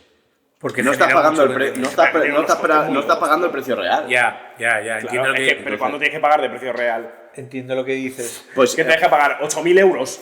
pues si vale 200 eso, millones. no, pero Pero, cuando, Carlos, cuando escucha, tú descubres que el precio de una herramienta de esas acaba siendo como lo que te cuesta un empleado, estás entrando en el límite. Entonces a ti te están escondiendo el coste real, igual que Uber en 2011 Sí. te escondía lo que costaba Pero un taxi. paralelamente a eso, los estados, incluido China, Sí. han asumido una serie de normativas que tienen que ver con la sostenibilidad. El coche eléctrico va a ser un estándar, o sea, la contaminación por un lado va a subir y por otro lado va a bajar, ¿no? Es decir, vamos a ir hacia una sociedad menos contaminante, donde la IA va a jugar un papel importante y que nos va a ayudar además a contaminar todavía menos, ¿no? Entonces, yo creo que ahí se va a encontrar un equilibrio, igual que con el tema de las criptomonedas, el minado que contaminaba mucho. No, y yo tal. creo que no va. Yo Pero- creo que no va por ahí, que no. Que ese Y que en no cuanto estamos hablando al de un equilibrio, coste- estamos hablando de un límite. Y ese límite lo estás chocando con la vida real, con la física. Entonces, tú no puedes prometer esos modelos en un año. O sea, hemos visto avances mágicos. Y es así. O sea, Bueno, en la última vez que hablamos- el año Sí, sí. 2022, yo cuando cuando encontré el primer chat de GPT, el primero que publicaron, yo estaba ahí. Cuando yo le enseñé a mi amigo León, que está en las escaleras arriba, Sí. cómo hicimos un guión de Joey y Gibril cuando estaban empezando con MTV y flipamos, dije, son dos raperos y tal, aquello ya fue magia. Cada vez ha sido magia. Y yo no dejo de ver que esto pare. Pero a la misma vez, las promesas de una inteligencia independiente general me parecen aún promesas. Y creo que están chocando con la realidad física de cómo hacer la realidad. ¿Ha visto? Pero por el camino hemos aprendido un montón e incluso estamos aprendiendo cosas como cómo funciona el aprendizaje de la mente y cómo parece ser que los humanos aprendemos de manera parecida a partir de lenguajes. Pero ya se empieza a ver destellos. Yo, por ejemplo, me dicen, hostia, es que hay que promptear muy bien. Yo no prompteo, o sea, y hay gente que da clases de promptear, lo cual me parece una locura, porque el único lenguaje es el lenguaje humano, el lenguaje inglés o el lenguaje español. Entonces, tú le dices a ChatGPT, quiero que esta imagen tenga este color, y le pasas la imagen, y que haga un movimiento de cámara típico de Scorsese en un plano secuencia, no sé qué. Y entonces te saca el prompt, coges el prompt, lo copias, ni lo lees, lo pasas a la imagen y te lo hace. Entonces, ahí hay una parte en la que él mismo razona, ¿sabes? Y él Sí, mismo te lo monta. pero Edu, te hablo de termodinámica y te voy a hacer el ejemplo definitivo. Tú, para tener una inteligencia general, más o menos lo que consumes en calorías al día es alrededor de ¿cuánto? 2.000 kilocalorías. 2.500 kilocalorías. Vale. Que podemos cambiarlo a julios, que es multiplicar por 4, creo, 4,18 así. Sí, alrededor de 10, si lo dividimos en tiempo, bueno, podríamos calcularlo en kilovatios hora. Si tú comparas la eficiencia de un cerebro humano con la cantidad de energía que necesitas para ese tipo de aprendizaje, hay un avance entre medio que no lo estamos viendo y que no va a ser así, porque tú te estás enfrentando a los límites de la generación eléctrica para crear esas inteligencias sintéticas. Entonces hay algo que no está ahí, que es lo que te está separando de la inteligencia artificial general. Y yo, insisto, te lo están vendiendo porque quien te lo está vendiendo lo necesita para que no baje el valor de la acción. Yo creo que, o sea, tal como estabas diciendo, a mí me estaba recordando, ¿te acuerdas aquel post de Cory Doctorow que me pasaste? Sí. O sea, Cory Doctorow, que es la persona más basada en internet, seguramente, Cory Doctorow hablaba del nuevo modelo de Zuckerberg para sacar dinero de Meta porque está ya que no sabe qué hacer. Y básicamente el resumen que hacía Cory Doctorow del nuevo sistema de Meta para ganar dinero era meterle mucho dinero a la inteligencia artificial para que le dijera cómo se podían hacer los mejores anuncios del mundo para que la gente no pudiera no comprar los productos. Y es como... Vale. Eso es ya, que es una claro, distopía. es en plan... O sea, tu modelo de negocio es darle dinero y, o sea, meter pasta en una IA para que luego tú decirle, IA, quiero que me hagas el mejor anuncio de Pringles de la historia, que sea imposible de esquivar y que la gente que lo vea como en una especie de control mental loco se vaya a comprar Pringles. Y la IA va a crear lo mismo que te puede crear un humano, que es algo que puede fallar. Pero eso ya pasa. O sea, quiero decir, los robots de Tesla, por ejemplo, que es un objeto que vamos a tener todos en nuestra casa dentro de muy pocos años, es un robot que aprende de tus rutinas. Eso se llama niño. Claro. Se llama chiquillo eso. También aprende de tus rutinas. Bueno, irá a buscar a tu hijo, irá a poner la lavadora y cuando llegues a casa te habrá preparado la cena y tal. O sea, pero eso lo puede hacer un chiquillo. Como en los también. 60 todo el mundo tenía un coche, ¿no? Pues todo el mundo tendrá un robot que te haga todas esas cosas. Pero eso te lo puede hacer un chiquillo también. Claro, y dices, ¿eso es inteligencia artificial general? No, bueno, eso es el uso de las herramientas de aprendizaje para maquinaria. Vale, no lo es. Pero si le recargas de memoria, incluso si le transfieres a través de Neuralink, por ejemplo, la memoria, los recuerdos de alguien que ha tenido implantado uno de estos chips durante toda su vida, eso no es inteligencia artificial general, porque yo creo que sí. Eso para mí sí. Claro. Para mí sí. Yo supongo que a lo mejor la barrera está si estos modelos de alto uso de energía descubren la manera de bajar, porque un robot de esos, si tú miras la tecnología de baterías, a lo mejor aguanta solito 15 o 20 minutos y luego lo tienes que cargar. Se te queda el niño como medio camino de casa, ¿no? Y nuevamente la diferencia la diferencia entre un robot de esos y tú dices que tú te bajas, te comes un Big Mac y sigues. Esa es la pura magia. Esa es la pura magia. También es verdad que pero porque está arreglado yo no entiendo por qué existe el miedo a no, es que nos van a quitar el trabajo y dices, ojalá. No, Ojalá nos liberen del yugo del trabajo. O sea, porque el trabajo es una mierda. Sí, claro, pero tú Bravo Inés.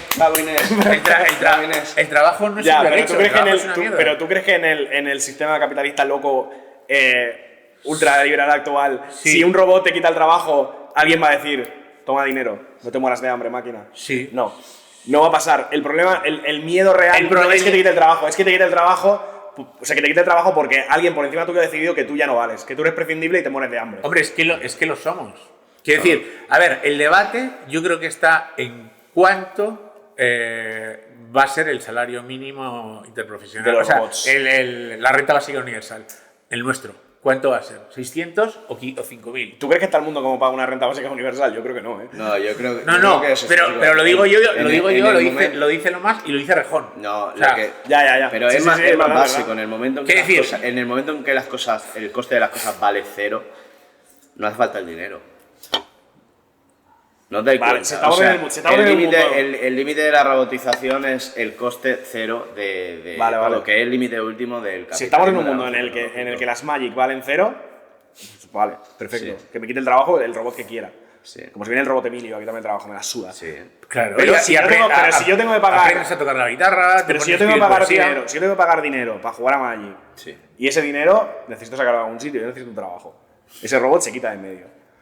Punto. El trabajo es una farsa. A mí sí que me parece que quizá vamos hacia un escenario transhumanista, que es que vamos a dejar de ser quizá de carne y hueso y pasaremos a ser, bueno, nos vamos a mezclar con la máquina de y hecho, seremos humanos aumentados. O sea, desde el momento en el que te pones gafas... Para una persona con un ego desmedido como yo, pues ya me sale competencia, porque yo ya soy un humano aumentado, Sats. Pero sí. Claro, no, es justo lo que decía Elon Musk, lo de encontrar el sentido de la vida. Es decir, ahí sí que va a haber un dilema. Sí. Pero claro, desde el momento en el que te pones unas gafas, un aparato o te pones prótesis, ya eres un cyborg. Ya, Entonces, o un audífono. También es verdad que esto se está obviando que hay gente que le gusta su trabajo. Sí, a mí, por ejemplo, pero yo entiendo que, claro, ¿Por qué esta persona tiene que abandonar su trabajo porque viene un robot? No, pero lo que pasa hombre, pero yo creo que te gusta más es que... estar tumbado en el sofá que tu trabajo. No, porque tampoco soy igualía, a mí me mola hacer cosas. Pero no te gusta ir al campo y no sé, hacer excursiones mejor que tu trabajo. A mí me gusta hacer cosas intelectuales y aprender el proceso de aprendizaje, si no, no estaría haciendo esto aquí. O esto, Claro. ¿No te gustaría dedicar más tiempo a este lugar de tu No, trabajo? es suficiente chapa, imagínate la gente que no escucha, o sea, no, ya está bien. Oye, pues No. la mayoría de la gente odia su trabajo y yo creo que el trabajo esclaviza y hay que superar esa fase. No, pero ¿sabes qué pasa? El Pero problema es que si no pensamos en ese futuro, quien lo está planteando es gente como Elon Musk, que nos ve como un virus, ¿no? Que nuestro próximo paso es extendernos por el universo. ¿Para qué?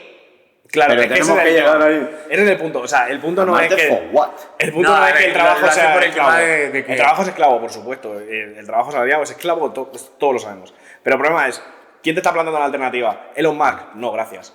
Prefiero seguir esclavizado. Elon Musk O sea, sí, claro. ha hecho más aportes, y esto va a sonar polémico, pero ha hecho más polémico no es, a la humanidad Sí, en términos de sostenibilidad, Sí, de eso igualdad de derechos, eso nadie lo pone que en duda. cualquier otra persona. No, mucha gente lo pone en duda. Y le dice, Bueno, es un pero fascista. pero es puro odio. Es un tío que está loco, es un genio loco, es un autista y tiene muchos problemas y tal. Pero un tipo que ha inventado el coche eléctrico, un tipo que ha creado una tecnología para que si tu hijo nace ciego, deje de serlo. O sea, es un tipo que ha hecho algo que... Bueno, Ya, es un pero tipo el problema- mágico porque es capaz de alocar capital para que pasen esas cosas. Claro, pero que no luego es- es muy pero- criticable, evidentemente. Pero bueno, Dejadme para ir vehiculando ya. esto a un cierre, porque yo creo que tenemos más hambre que una mierda y aquí la unidad ciberfísica esta tiene que alimentar el cerebro. ¿Cuál es tu plan para cuando venga la inteligencia general artificial? ¿A qué te vas a dedicar? Brevemente. claro, yo seré una de esas personas que perderá su trabajo. ¿Sí? Claro. Y, Sí, sí. Pero vale, tú lo perderás, ¿a qué te dedicarás? ¿A qué has pensado? ¿Yo? Sí. Pues a leer, a estar con mi familia, a pasar tiempo con la gente a la que quiero, a ver películas, a cuidar a mis gatos, a si tengo hijos estar con ellos y a todo eso que el capitalismo nos ha robado. Ya está. Te voy a decir una cosa polémica. Hay familias bastante pobres, que se dedican a eso con mucho menos. A lo mejor es algo que tú estás abandonando porque lo que te gusta y dices que te lo va a quitar el trabajo, te gusta más tu trabajo de lo que piensas. Tú podrías tener una vida más centrada, en una vida más sencilla. Bueno, sí. o de vez en cuando experimentar con cosas como la IA, tal, ya veremos, pero a priori lo importante es pasar tiempo con la gente a la que quieres y eso lo tengo clarísimo. Y el trabajo no dignifica, el trabajo esclaviza, es una mierda. ¿Cuál sería tu plan? Yo creo que sería la opción que todo el mundo piensa, la más lógica es jugar a Magic. Dedicarme básicamente a la vida contemplativa, como no soy un monje, dedicarme a la vida contemplativa y a las Magic. Pero claro, eso implica toda la problemática de las Magic. Si siguen costando dinero, ahí hay un problema. Y si no, yo creo que intentaría convencer a algún tipo de IA tochísima para que construyera un Evangelion. Yo creo que es el momento.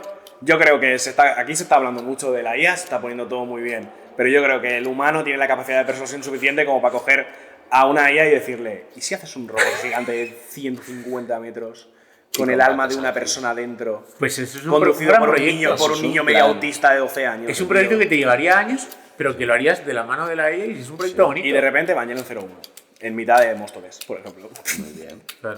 Muy bien. ¿Y tú? Yo por eso estoy empezando mi carrera como cómico, porque yo creo que en un mundo... Mira, cómo hago propaganda. Claro.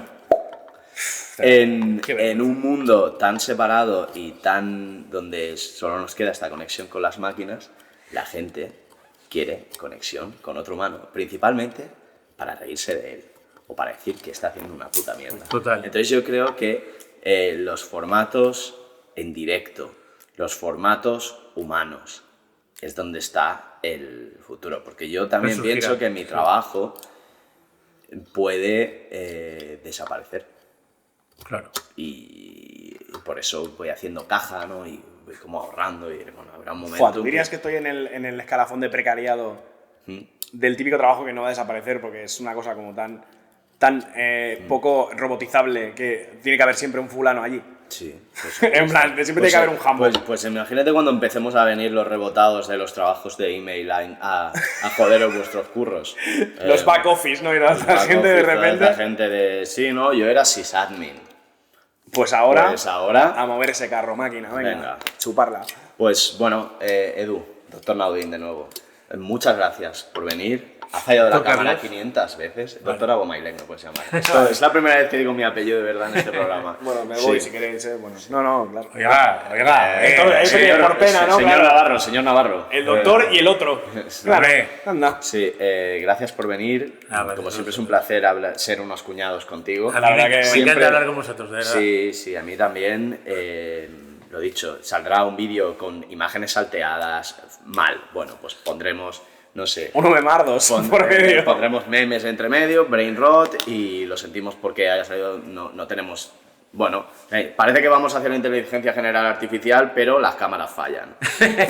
Y las impresoras. Ese es el resumen, ¿no? Ese es el resumen. Pero bueno, como siempre, dejad vuestro dinero en Patreon, dadle a like, poned comentarios, recordad, a mi madre le encanta que le pongáis comentarios, porque si no los ponéis vosotros, ella se los pone a...